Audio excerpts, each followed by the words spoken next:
always, for having me here in Paris, and now the sun's come out. And I'm delighted to have such an expert panel to talk to this afternoon on fostering creation, the key role of collectors.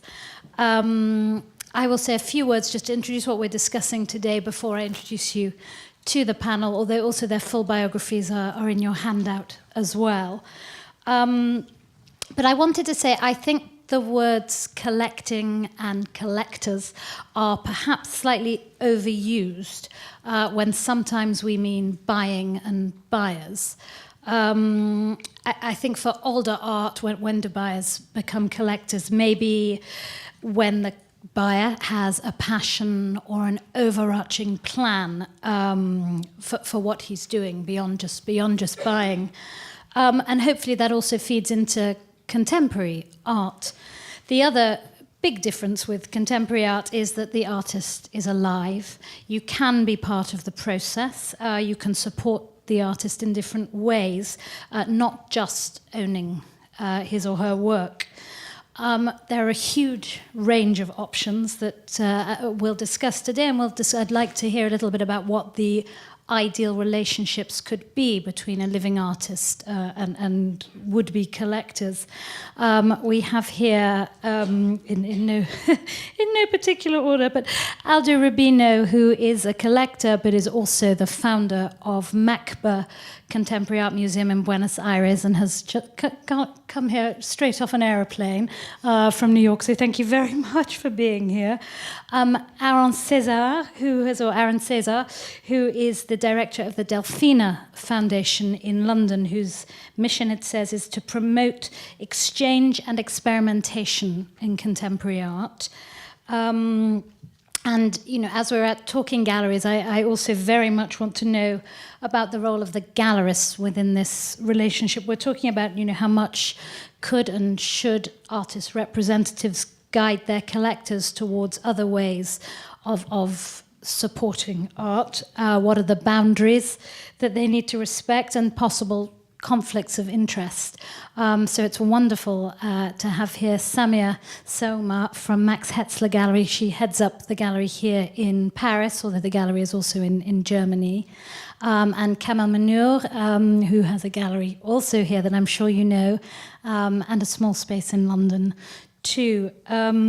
So I think without just hearing me, I'd like to ask each of you in turn, maybe Aldo, if you can start. In your experience, how do you think that the best way an individual collector can support art in other ways than just buying? I mean, is it a case of introducing them to their network, giving money for production? What do you think is some of the best ways that a collector can help in general with young artists? The artist can help, the collector can help the artist, you mean?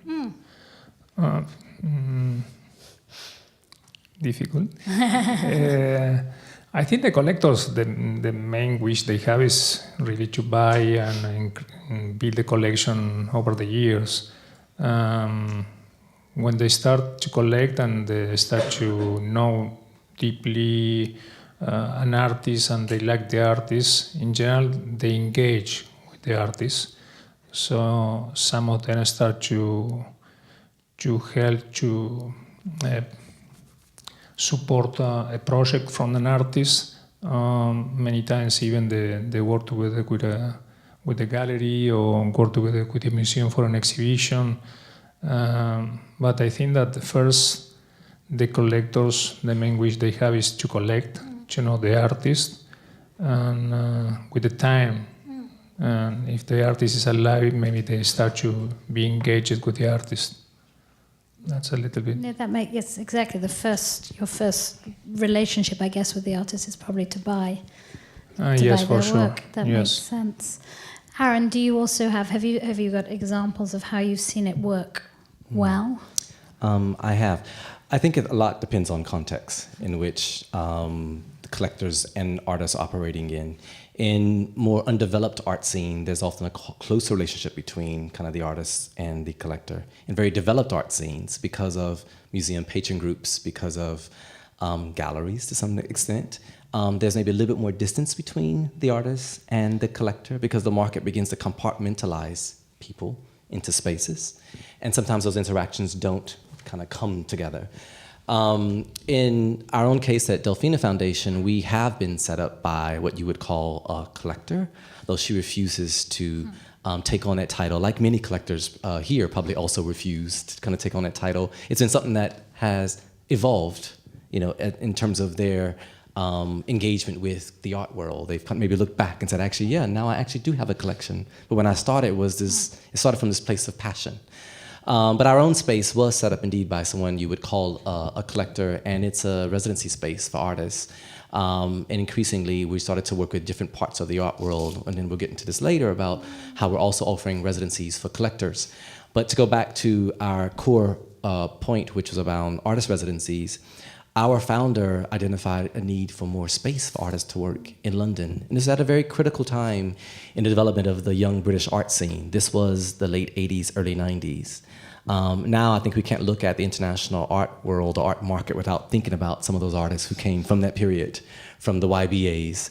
And our space happened to be one of the spaces that helped nurture and cradle a lot of these artists. So I think going beyond the role of collecting and looking at the wider ecosystem and how you can support artists is very important. And Delfina is just one of many, many models that I hope that I can share with you later today. And yes, no, please. I would like to add something follow on your idea, maybe to make my point a little deeper, wider. It's true what you said. If you compare or make a parallel with the financial market, usually the collectors are closer to the artists when the artists are really starting artists, emerging artists. Like in the financial market, could be to put the seed capital for a new project. So it's quite the same. So, but when the project starts to evolve, the companies became more public. There are many other collectors or many other shareholders. The personal relation or the closer relation starts to disappear as part of the life. So I think that the art is going to start to be more on a star. And there are many fairs to attend, many exhibitions to attend. The relation becomes closer to the gallerist that represent the artist rather than to the collector because it's part of the game, it's and the way it is. And it is interesting to think about things other than, living in London is a very expensive prospect for a lot of it. So sort of in-kind patronage, it must be incredibly helpful. Samia, I know you want to share an example of something and we will go through the slides, where sometimes it's been a good idea to involve a collector in the production of a work, and why this particular collector and why this particular work. Is your microphone? No, it's working. It's working. Yeah, we can hear you. Bon, j'espère que ça marche. So I wanted to talk about an example about... I'm not sure that is working. Okay. Yes. I would like to talk about an example of a collector who really helped to add a key role for an artist, fostering his creation. It's a German collector whom we approached to help Jérémy Demester, who is our youngest artist. He's only 28. He had his first solo show in Paris a year ago, and before that he was in a group show in Berlin. Jérémy's work explores the nature of art and its relation with the founding myths of our world, with the different energies, alchemy, or coincidence. The work is infused with mysticism, esoteric sources, and occult literature. His paintings are always the result of collaboration, either with children, as was the case of the African paintings he did during a residency in Benin. Here is an example. He worked with children, dispersed the pigment on canvas together with them, gave them some instruction, but left them also free to react with it. And there's also the action in these paintings of nature, because they were left outside and the rain was there and the weather and the heat and etc. And the collaboration is also sometimes with craftsmen. So here we need the other picture of but I'm just going to ask, with this was also funded, wasn't it? Private? No, not this one. This one, oh, sorry. I forget to say that this came out of residency in Africa, the Zinsu Foundation in Benin.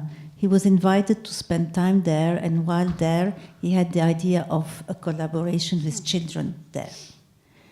And this is a collaboration, obviously, with craftsmen, because it involves metal and bronze.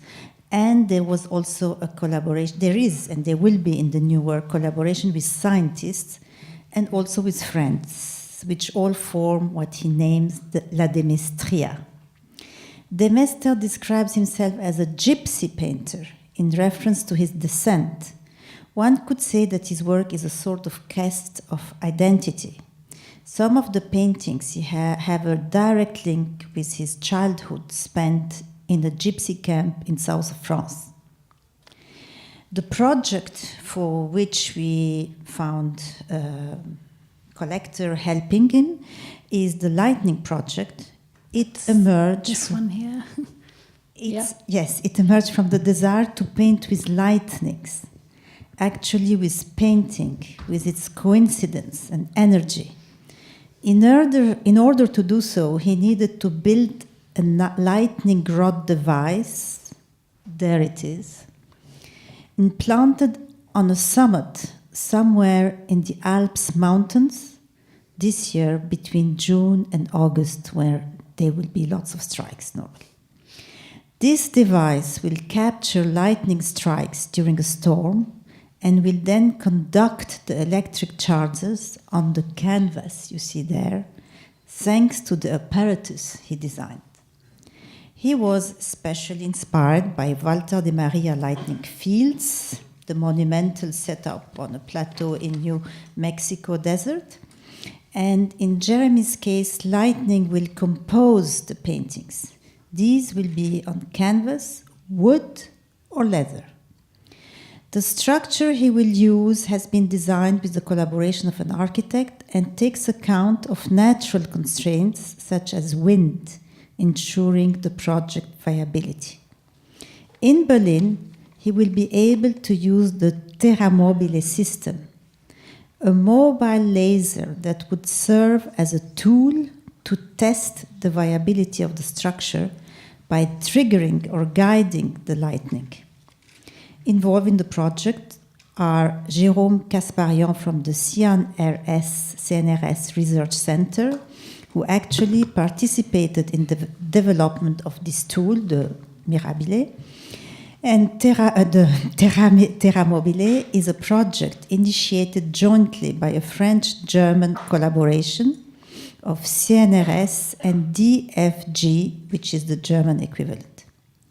We plan to shoot a documentary on the project, and the painting will be exhibited in a solo show in one of our Berlin gallery next year. And this, sorry to interrupt, Samia, but this you have found. This presumably is not a cheap structure to make and exactly. to realize the artist's idea. Yeah. You have found a collector to fund it. Yes. And how did you identify? And why a collector rather than exactly the artist wanted the funding, and we were ready to fund it, but we thought of this amazing collector who a month before at the Cologne Art Fair had bought one of his paintings without having ever heard of him and knowing anything of him. And this is a collector who is in the machinery business, and he started to collect in the early 80s, a while ago. He owns quite an extensive collection of around 600 works and never sold any. We contacted him as he had bought a painting by Jérémy Demester at the Cologne Art Fair without having ever known about him. And as he says, he's fascinating about things that could go wrong and by artists who dare to take risk. Following this path, he likes not to know what works he will be getting and to think that no one could guess in advance, including the artist. So in this instance, you have very much the artist and the collector or the funder thinking in the same mindset. It's a bit like Aaron was saying about the context of this happens to fit well with a personal. Absolutely, and we immediately thought of this collector because he liked to work and he's in this machinery business and he likes to take risk as the artist, obviously. And actually, I'll move it also to Kamel. So also as a gallerist, I mean, how often do you suggest, what is the role of the dealer here? Do you suggest to collectors that they should enter in at this stage? Do they ask, can I support? First of all, I love this story. It's wonderful. I think it's a fantastic commitment from this collector. And I like also the fact that it could fail. That's what he was saying. Exactly. I think it's extremely important. And most of the guys now are not like this collector that I would love to know, because Samia is incredible to have the trust of someone who would trust on the artist, who is a new artist, very good young, artist, very young. I saw your how show. old is he? 28. Oh my I saw your show, which was very good artist. So he trusted the project, not knowing very much what it could be, but he liked the idea to be part of the adventure. But he also, I would say, trust the gallery, because if they choose Jérémy de Mystère, it means that they really have a very good support on what he could do. As Samia said, she could have invest on this project, but she spoke like we are speaking all together, and the guy said, "Oh, I would be very happy to be part of that." I would give another story to compare our situation to a situation of before. I started in art 18 years ago. I did a Master of Economy, so not at all in the territory of art. Aldo as well, you were in finance, weren't you? Yeah, Yes, so, nobody is perfect. And, me too. So I heard the beautiful story of another collector who is a very important collector of the 70s. His name is Herman Daled. He was one of the most important serious collector, a Belgian collector. And he told me a beautiful story that I want to tell you today, to compare about how the kind of DNA of a collector today, because they are not like the one that Samia is telling you about. It's not a critique, but it's the situation, reality. So Herman was telling me a story of this beautiful exhibition by Harald Zeman, When the Attitude Becomes Forms. The curator was inviting some of the very emerging, interesting artists from all over the world. And at that point, Harald Zeman visited Daniel Buren in '67, so I was 2 years old. And so I love the idea of counting stories, but it's very interesting to answer to your questions. So Herman was asked by Daniel, because he was supposed to be part of the exhibition, but at the last minute, Harald Zeman decided not to invite Buren. Buren was so angry about this position, because when the attitude becomes forms, he wanted to create his own attitude. So he wanted to do a performance in Bern, in Switzerland. So he asked Herman to produce his event. And it was not the kind of production that we have now, gallerist. It was only to pay the train ticket from Paris to Bern, and to print the poster that Buren sticked in all over the city. So the very interesting thing is to show what was the kind of involvement of a collector at that time, because there were very few of them. They were not like now. Now we have many collectors, but it's a kind of société du spectacle. It's not like this beautiful story that Samia was telling us. Or Herman Daled. Herman Daled was someone like... very inspiring, inspiring, and he was creating a kind of poetry. And now we know that all his kind of collection is part of the Musée au MoMA, So he was really linked to the artist to try to be a bridge between the drawing, the inspired project, to the reality. And today, I suppose maybe this is one for Aaron because of your new initiatives, and you mentioned your residencies for collectors. Today, it's still quite a new idea, isn't it, to get involved in this way? What is it why set up these residencies now? And what are you hoping to teach collectors? What do they need to know before they can become more like Samia's collector? So Delfina's been around for 30 years. I've been director for the last 10. Over that period of time, let's say when I first started my role there, we worked a lot with artists primarily. And what we immediately began to recognize, they were going back to some art scenes and not getting support back at home. So we first started supporting curators, and often curators the opportunities to come to London, undertake a residency, to then support their artists back at home. Next, we had writers. So for us, it was a natural evolution to begin working with collectors if your role is to support the whole ecosystem of the art world.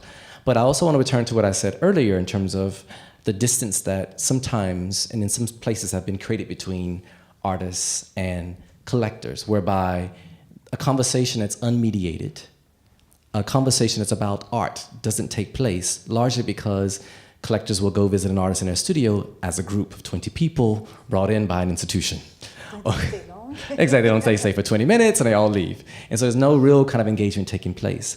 So first and foremost, the purpose of setting up the residencies for collectors was to create a space where artists and collectors could cohabitate. So the collectors are actually living in the same property with the artists. They're sharing the kitchen, they're sharing the bathrooms. How many collectors are on the residency? What we decided to do was to host one at a time alongside 6 to 7 artists. Yes. Okay, good. But as it's worked out, like last week, for example, we had 2 collectors in residence alongside 4 artists. The collectors come for 1 to 2 weeks at a time, because of course there are busy people. They have to make money to buy art.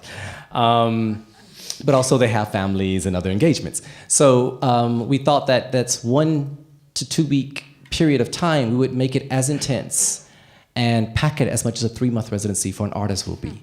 So during that period of time, they are meeting other collectors. They're meeting art spaces in London. They're getting feedback about their practice as a collector. Now, what does it mean when you say a collector has a practice?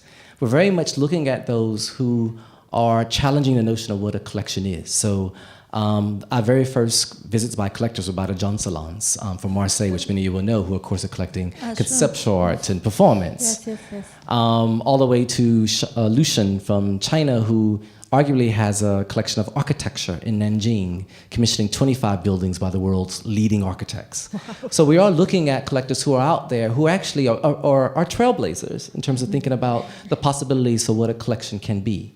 So the residencies is looking at the context in which they're working in and what they're attempting to do as collectors.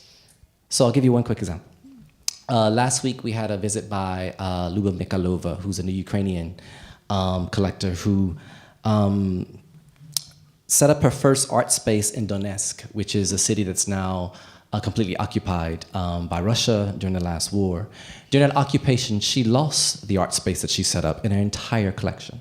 So she's reevaluating her role right now in terms of where she goes next as a collector and how she can further support the arts. So her residency was visiting experimental grassroots spaces. It was visiting private initiatives like Parasol Unit in London. And it was like looking at models that she could take back to Ukraine and set up new initiatives and make a much bigger impact there. So therefore, we're looking at the social value of of collecting and the role of the collector, not necessarily the economic value within it. So for us, it's really been about fostering these relationships between artists and collectors, but also supporting collectors to think about the next stage of their career, just like we would do with the artists. Yeah. There's no kind of difference between that. And because they are sharing the kitchen and the bathrooms and whatnot, it's a very natural relationship that comes out of it. And that's what we hope to foster more of, but also present those collectors as an example to those who are trying to find their way in the art world, which is a dark, dirty, but very lovely place too, but it can be quite challenging to work out where to place your efforts, where to place your kind of your energy, and because there's so many different options. So the residency is partly about helping kind of collectors do that, just like we help artists navigate the art world. And I love the idea that maybe collectors are thinking that there are other ways I can do this, and I just need, and actually, Aldo, I'm going to put up some pictures of MACBA, but that sort of brings me to asking you what made you go from being an art buyer to being a collector to funding a museum? What a problem. Here are some pictures of MACBA. I think the most important for me was always my passion for the art. I was quite before involved in education. I wanted to have a school for kids, and I was in 2 or 3 projects. And then when I started collecting more often and building a more higher levels, high-level collect pieces, and the number of the pieces that should be a problem. It's the problem of all the collectors. You need a storage, so you enjoy what you buy. We spent a lot of time last week, actually. Every time we do a visit, someone collecting residents say, "So where do you store your things?" exactly. But that's a problem Send them to Aldo. That's a problem because the artists produce the pieces to be shown, and the collector is supposed to buy the piece because love the piece and to be seen every day. So I remember there was a time I keep some of the pieces below my bed. Because in my house at that time was full hanged, and some of the pieces, at that point I said, okay, I had to do something. So I started to find a place where to build the museum. It's located in San Telmo. That is it's the older place in the Buenos Aires, where all the antiques spaces and some museums is close to the river. It's beautiful. The idea is because I always say, and it's in some way the goal of the museum, education through art. Because that's why the 80% of the budget goes to education in the museum. We receive more than 30,000 students a year. And even police students, the academy, to make them socialize more and start to think about the society also in the cultural way, makes them soft, not too hard. And I think I'm happy because what I'm trying to do with education, I found it through the art, and I achieved the goal to be in education, but keep my passion for the art. And do you also do you have patron committees? Do you also educate at that level? Do you have a museum group, people who you encourage either to loan or to help continue to foster art? Yeah, I've been talking with a couple of people that are attending here, and the problem of the sponsors and the problem of the donors is the same in many countries where there is not a good law about mecenasgo. And I think in France and as well in Argentina we have the same situation. And it's different. I live in New York since 7 years from now, and they have a law. The people make donation and they use that to deduct from the taxes. That fall. So you also have this in France. You have the same if you have a private. It's not museum. Overused, but it exists. You can have a tax deduction if you give to a museum 60%. I think you can. But in United States, as you know, the donations are huge. But now I created last year a Fundación MACBA in United States. Was approved to receive donation and be deducted. Yeah. But we are waiting in Argentina to have a similar taxes advantage as they have in Brazil. So it's very difficult to get donors, really, We have an advisory board, really important, with former directors and actual directors in many museums, in order to spread the voice and get projects with the financing already made. But it's not easy, and we are working now to increase the size of the Association d'Amitié. But it's always a problem. And you can see Peter Halley, very important piece from the 80s. And that was a really a project that I enjoyed a lot. It took me 3 years to create the project. It was Geometric Obsession. It talks about the 50 years of the geometry in the United States, 1965-2015, and covers all the schools that were important in the United States, the schools of color in Washington, New York, the Op-Art, California School, Anonima Group, almost 100 artists, and it was curated by 3 important curators in the United States, Robert Morgan, Donald Cuspit, and Stephen Woswell. And this exhibition, I get the support from the US government, because it was the major exhibition about geometry since the 70s. And now the exhibition is going to travel for 2 or 3 museums in the United States. I would think it's quite unusual for the US government to be supporting museums, so that's great. And then just to go back a bit to the private collectors, and let's say Samia's collector is the perfect collector. There must sometimes be conflicts when a collector says, I will fund this project at the beginning, but then they want it to go a certain way that maybe the artist doesn't want it to go. Have any of you come across problems at all? This happened once, and we withdraw. Okay. Immediately. Yeah. We said you can't tell the artist what he should do or whatever.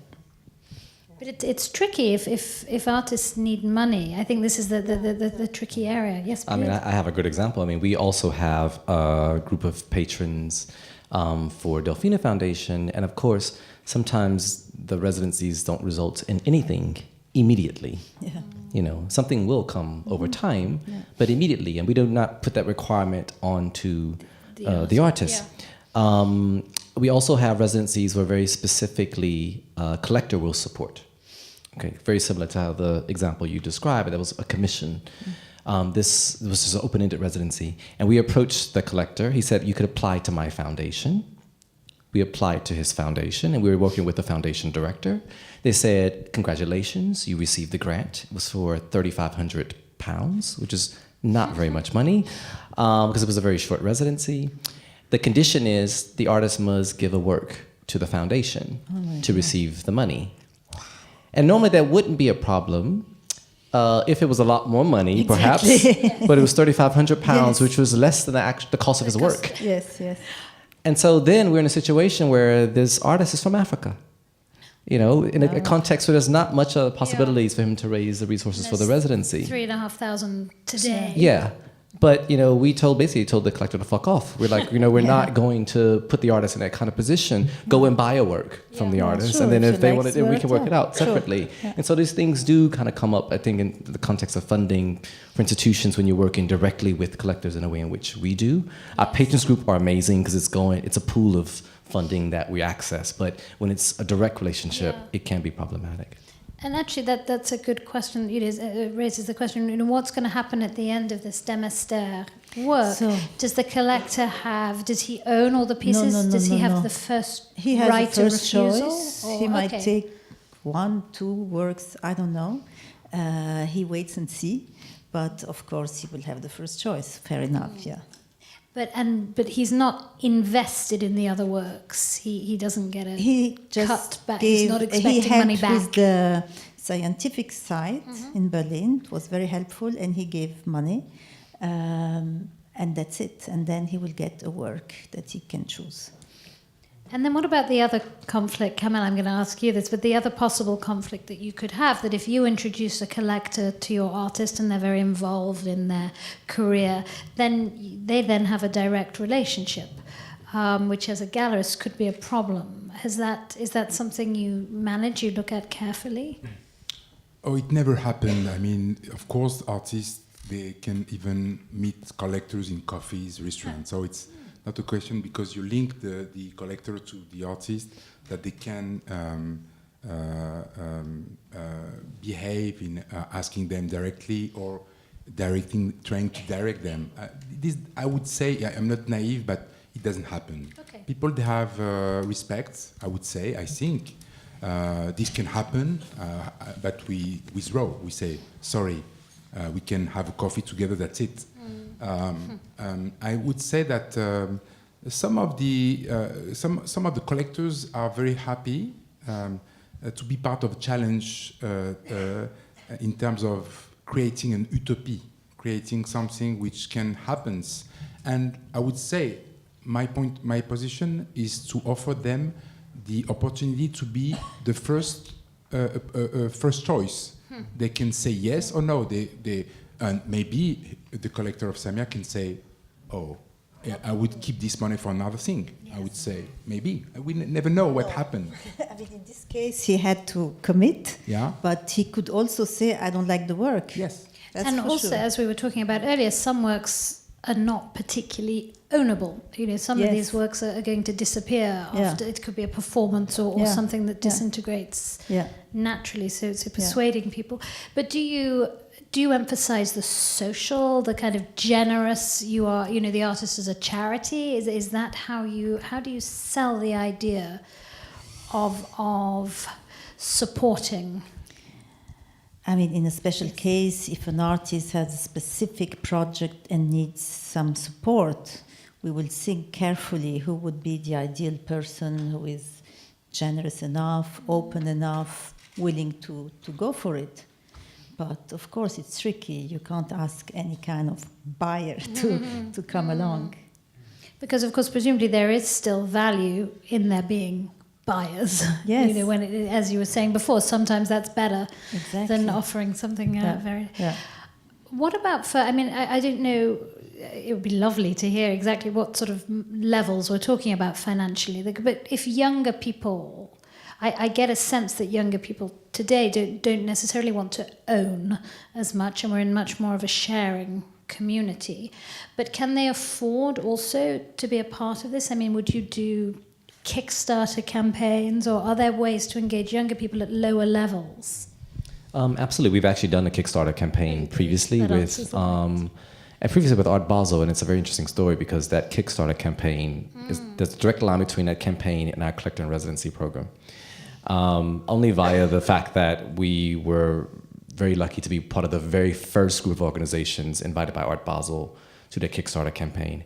And Kickstarter is very much about harnessing the community that's around you, and that maybe has wanted to support you but hasn't found the right way to, or the right level. So of course, the Kickstarter can give anything from £1 to how many ever you'd like to give. With our particular campaign, it was a way to ask people for small amounts of money who we weren't able to access previously. Anyway, I'll fast forward through this. It was a hugely successful campaign, and yes, it is a great medium to get young collectors involved. We had a dinner for Art Basel in London as a result of this campaign, and we invited the collector Alain Servais to join us for the dinner.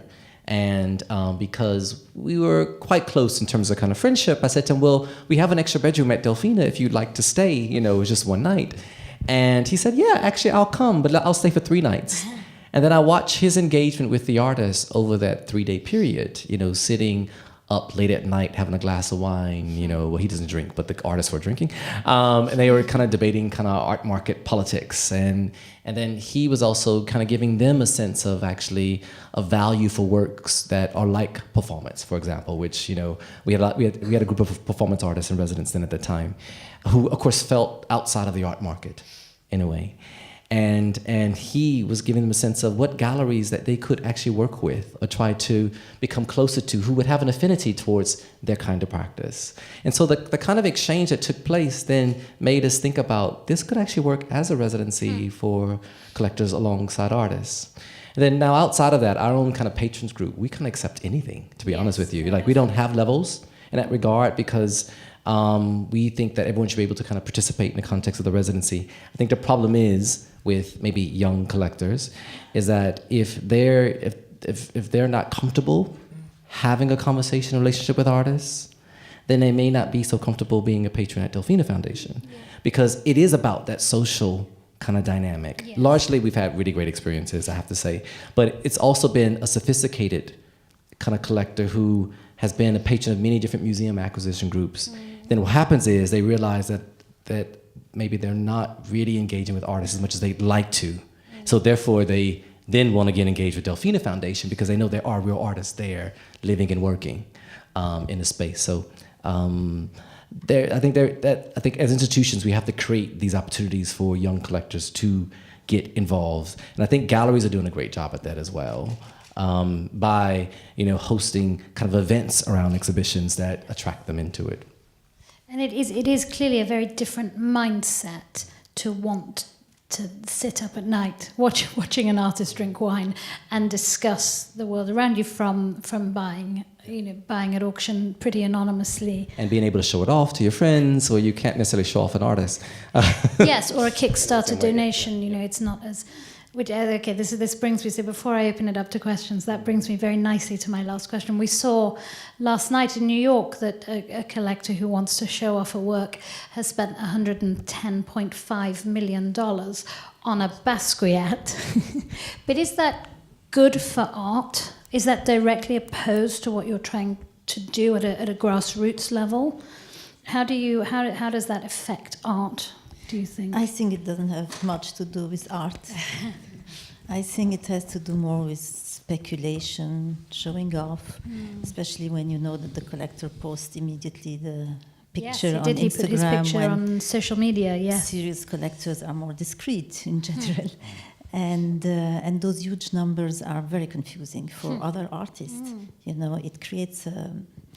It creates a very bad feeling, atmosphere. It doesn't mean anything because then you measure if this one is 100 million and this other one is 500,000. What does it mean? I mean, art history and art market are two different things. Did you agree? I can sense No, it. Yeah, I don't I'm agree. interested to hear. It's part of the game. It's part of the world. It's not the 60s. It's not the 50s. We are in 2020 almost. Globalization. The world is flooding in money, flooding directly.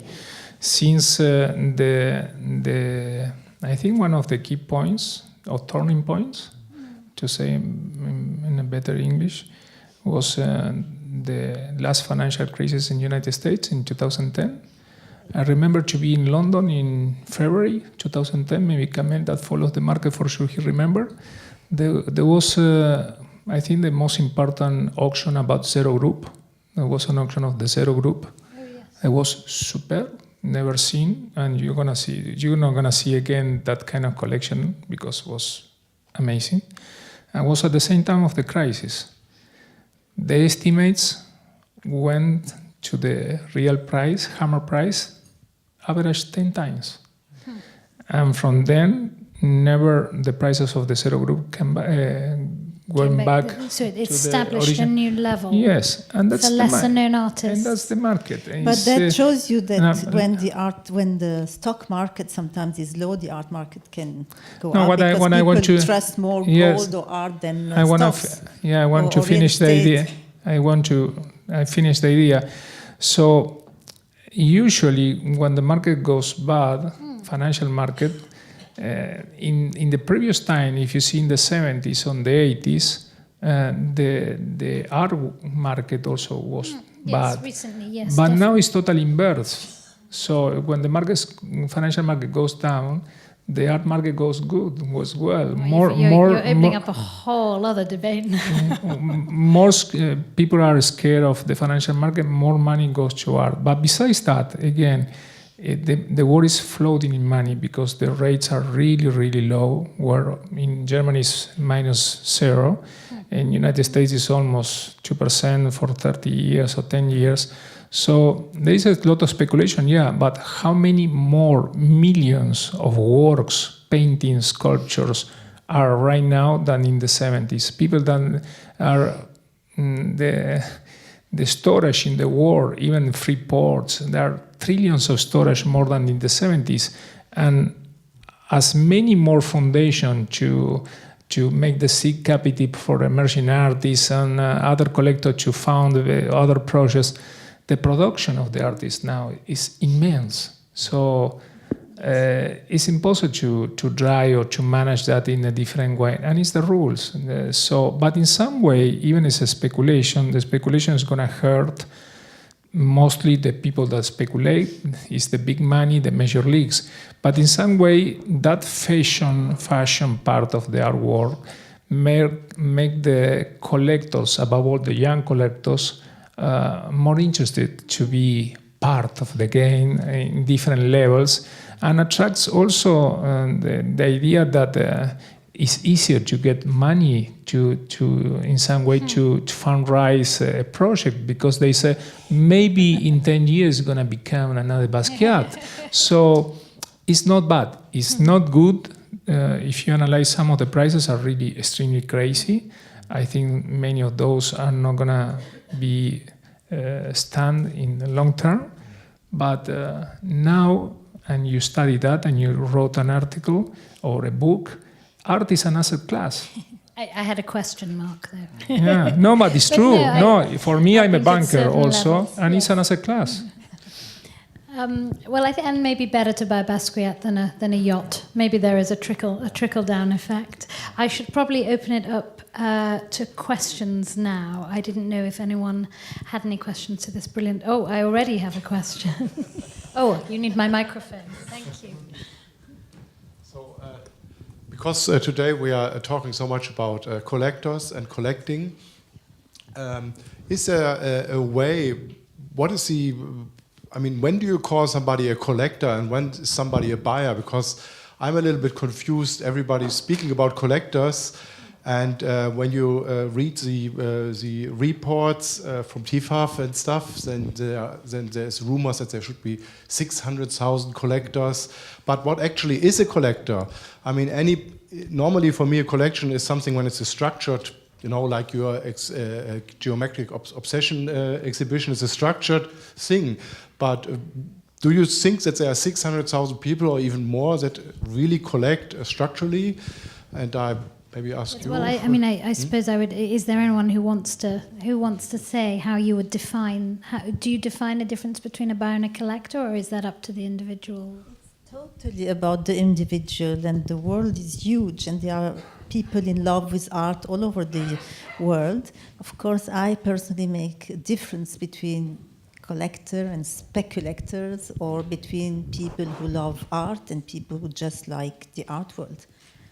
That's it.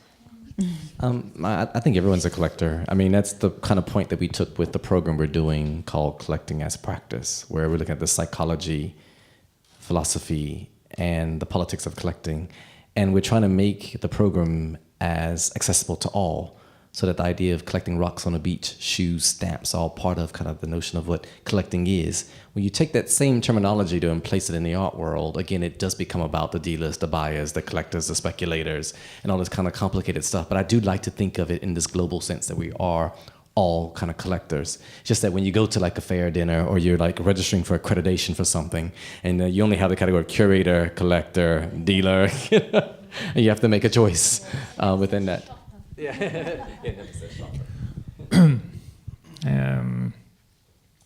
Again, going to the point. I live in New York and I work in New York. I receive, I think, every month at least 2 or 3 proposals to make art funds, all the time. Make an art fund.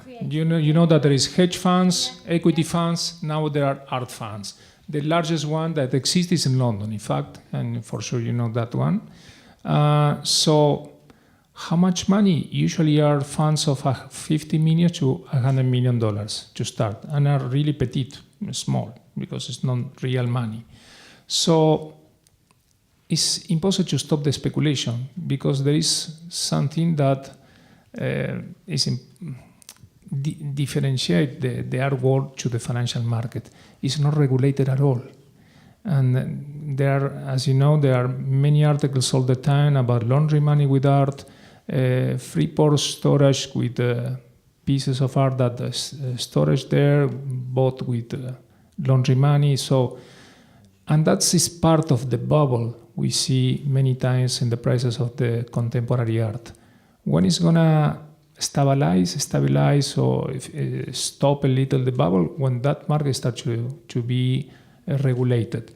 Because what happens in the 2010, 2011, since many banks fail and the system in the United States was really destroyed, and the floating of money around the world is immense, the banks lost a lot of assets that went to the art market, and now they are making a new business. They lost the chance to have the money in certificate of deposit. Now they have the money is invested in art, but how they can recover the business? They are making a lot of business doing loans against the collateral of art. So the collectors, even for a speculation, many of them buy the art, put the art in the storage, even the houses or palace or whatever. The banks goes, but the bigger player is the Bank of America. It's the biggest player because they have the money, they have the balance, as we said, to lend money with art as collateral.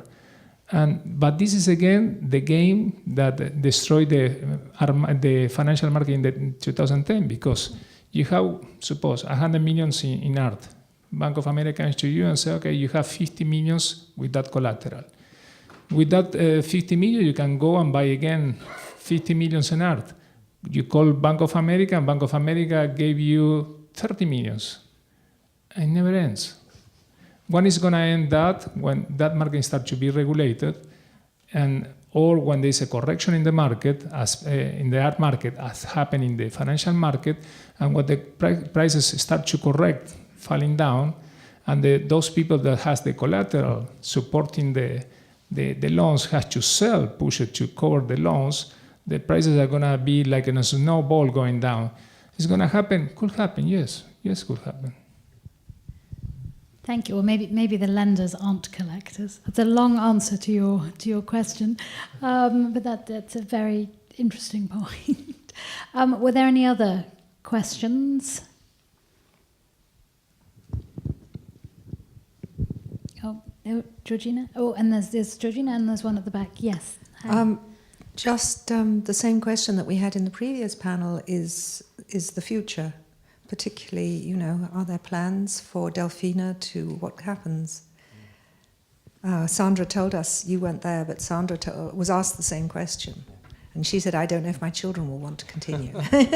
Well, in the case, we weren't set up as a family foundation, sort of, first of all. So Delfina never wanted to lumber her kids with kind of the burden of the institution. But it is an institution. It is set up independently from the family, from her, although she sits on a board, and so does one of her sons. So over the next kind of few years, what we're looking to do is expand the board and create a fully autonomous organization. And we have a lot of really fantastic patrons and collectors who are already involved in the organization. So, and some of them are the next generation. And so they will be the ones taking us into kind of the future.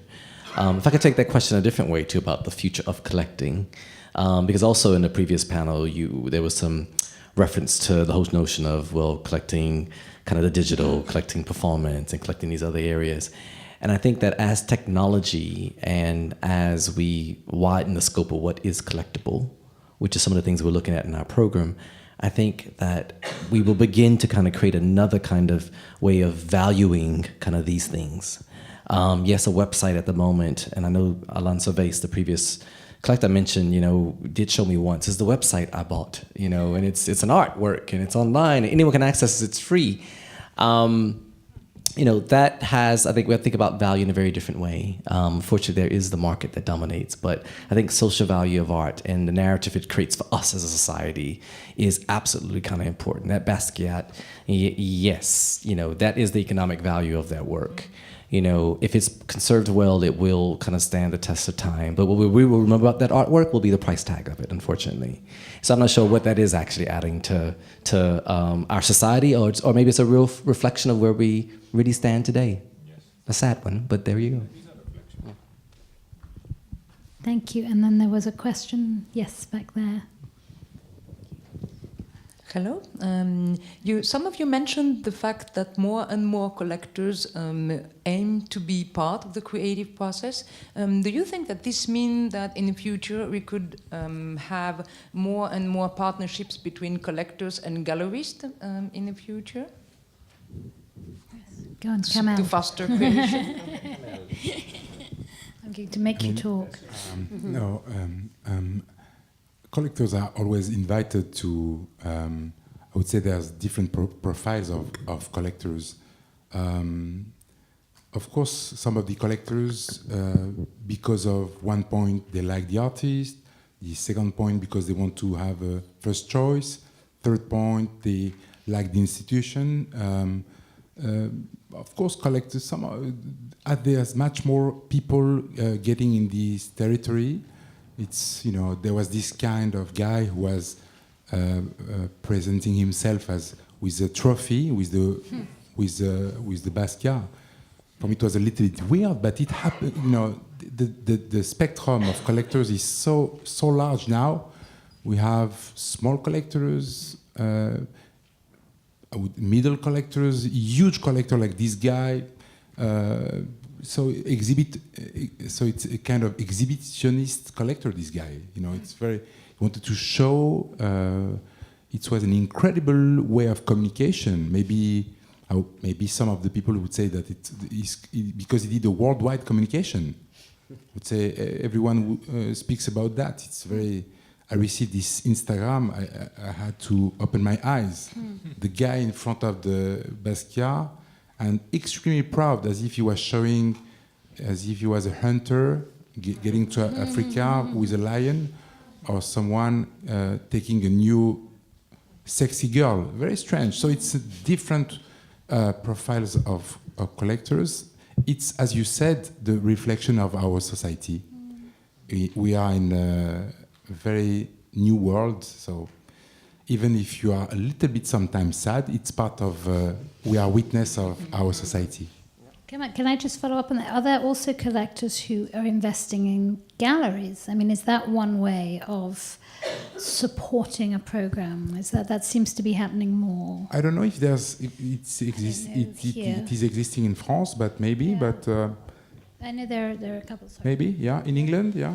Yeah, there are a couple. And in America. Yeah. But I don't think that in France it exists, no? I don't know any, or not even in Germany also, no. No, I don't think so. The examples that I know, I won't name them, but the examples I know are of often collectors who are very, very close with the gallerists, yes, and actually already didn't really want to see the gallerists, because some galleries are basically like non-profits like us. By the time you start commissioning artworks and but you selling mean they are sleeping partners or they are supporting partners? Yeah. Maybe they sleep too, I don't know, but No, but they are the ones who follow the program very closely and support actively in this way. Yeah. But backers, I have no idea. Maybe they are. But would it be better for you to have someone actually buy your artists rather than support the gallery? Oh, sure. Yes.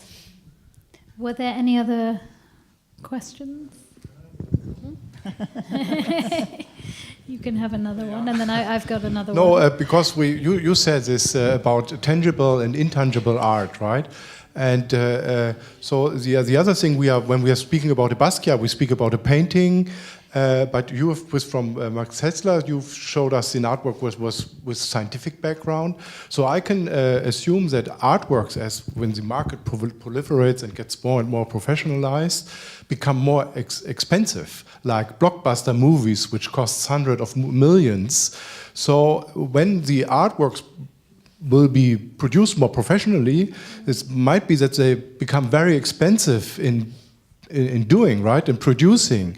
This will be maybe too much a burden for a normal gallery or for a collector. So don't you see that there might be a pooling of, or some kind of idea of producing or production of artworks, which will then be proliferated in a different way? Can't you somehow imagine that? Well, I think there was, here in France, there was a gallery. Didn't Yvan Lambert put together a production company to help? This is going back maybe 5-10 years ago to fund. Oh, was it Perrotin? Okay.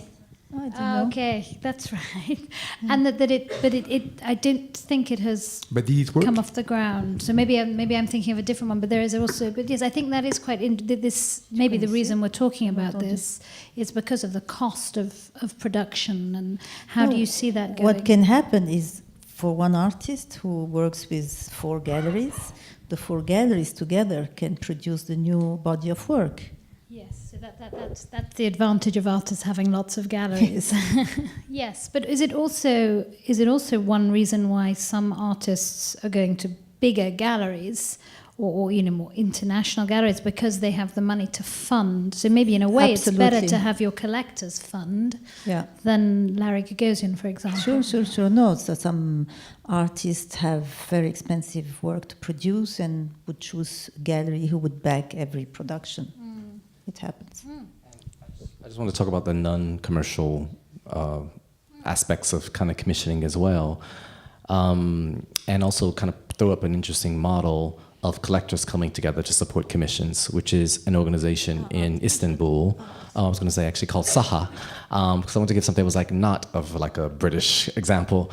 And Saha is a group of I think 50 or 60 collectors who've come together, and they each pay a membership fee, and collectively this has supported the commissioning of artworks in major institutions and biennales around the world.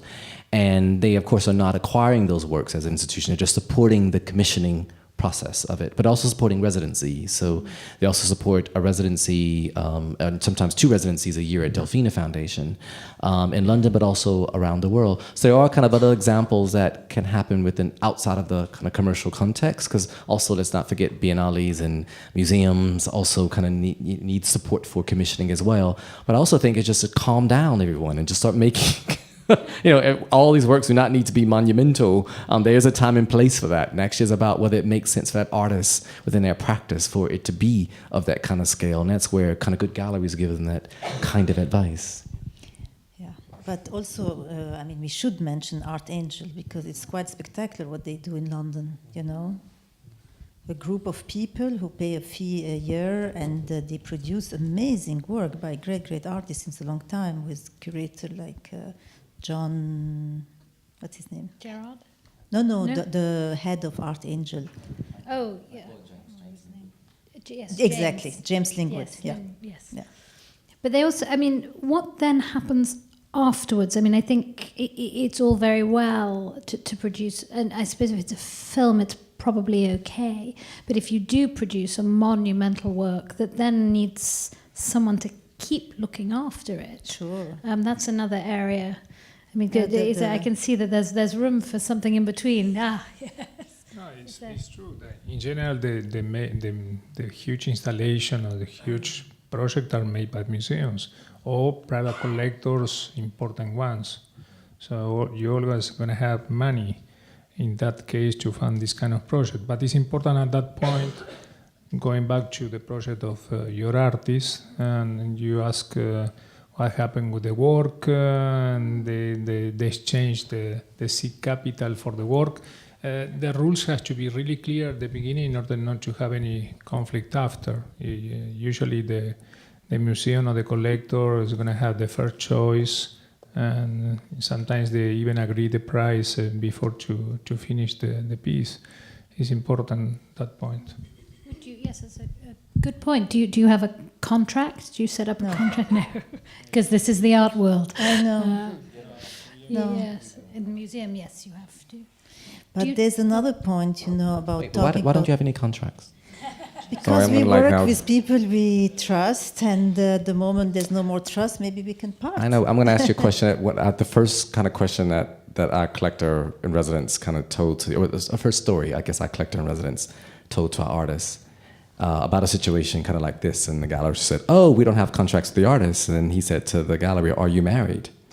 Because that's the ultimate contract there. And if you have a contract with your wife or husband or same-sex partner, and you should also have one with the artists. I think it should be absolutely clear in terms of things being outlined in paperwork and guidelines, because there's so many conflicts of interest in the art world, and to have these things worked out and worked through and be transparent are absolutely important. So we're always advising kind of artists about do not do a deal if you do not have something on paper, kind of with the Do you do gallery. contracts with your artists? No, we never do contract Shame with on you. artists. No. No, but that's right. No. My lawyer, who is a lawyer for music business, she's saying me that it's insane that in our world the there's no art world. contract. You see, the But I would say we unregulated sign- system allows this to happen. These galleries Yeah. take advantage of artists. Yeah, but we sign contracts when we, as you know, You have a huge now commission, of course, yeah. when we work with an institution, as the private is substituting to the institution, there's less budget in institution.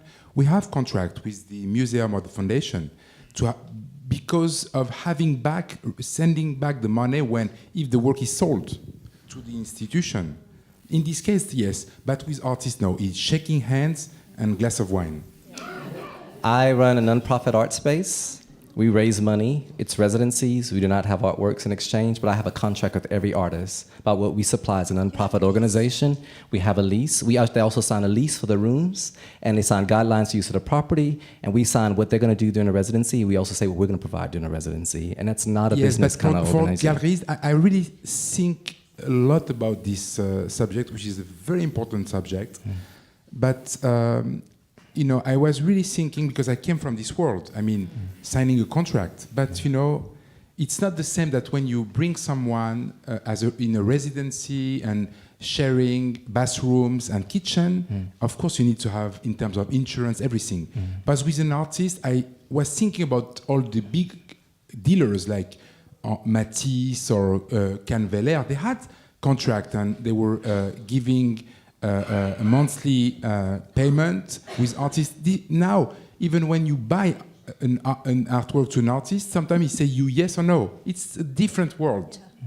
It's not that as before they were paying, I would say, 1,000 or 100 per month for an artist, and he will have back. They were buying work Yes, and they paying were by buying. installments. Now we are producing, so it's very different. It's not But to, if you're, it's but not if to you're defend talking, our. if we're talking about a collector coming in with an artist, and I mean, there is a lot of room for abuse, I think, possibly on both sides. You know, the artist may not produce what the collector wants. The collector may change his mind. That there must be advantages. It can be written. That's right. Fostering, It we can foster creation with a legal document. Are there any other questions? No, well, thank you all very much for listening. Thank you so much, Kamel, Samia, Aaron, Aldo. I think I'm good. I think we should all leave with Aaron's notion that everyone is a collector. I think that's fantastic. Thank you very much.